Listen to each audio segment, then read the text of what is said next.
সংসদ সদস্য এই আয়াতের উল্লেখ করেছে পার্লামেন্ট, তারপর তিনি এটার ব্যাখ্যা টেনে এনেছেন সরকারি দল আর বিরোধী দলের দিকে। আফসোস, ইসলাম সম্পর্কে এদের জ্ঞানের দৈন্যতা দেখলে আমরা চিন্তায় পড়ে যাই যে হাসবো না কান্না করবো। কোরআন শরীফের আয়াতের তর্জমাটাও জানা নাই। অপব্যাখ্যা তো শুধু অপরাধ না, মারাত্মক অপরাধ, ঠিক কিনা? আল্লাহ বলেছেন লা ইন শাকারতুম লা আযীদান্নাকুম, যে তোমরা আমার নিয়ামতের শুকরিয়া আদায় করো। এখানে বাজেটের কথা আসে কোত্থেকে? আল্লাহ শুকরিয়া আদায় করতে বলছেন। আল্লাহ এই আয়াতের অপব্যাখ্যা করে সে পার্লামেন্ট মেম্বার ব্যাখ্যা করতেছেন বাজেটের পক্ষে থাকা দরকার, তাহলে শুকরিয়া আদায় হবে, বিপক্ষে গেলে না শুকরিয়া হবে। নাউযুবিল্লাহ।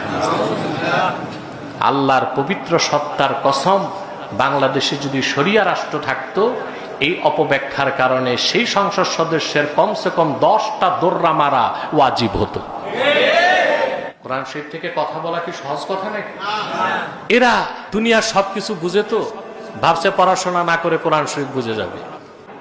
সেই সংসদ সদস্য সহ সকল সংসদ সদস্যদেরকে বলবো, কোরআন হাদিস যতটুক বুঝবেন ততটুক বলবেন, অপব্যাখ্যা করবেন না। আর কোরআন হাদিস ঠাট্টার জিনিস না। আল্লাহ তাআলা কি বললেন আর তিনি অপব্যাখ্যা করে বিষয়টা কোথায় ফিট করলেন?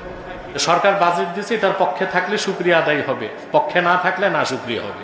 শুধু অপব্যাখ্যা না, কোরআন শরীফের আয়াত নিয়ে মশকরা। শারহু উকুদি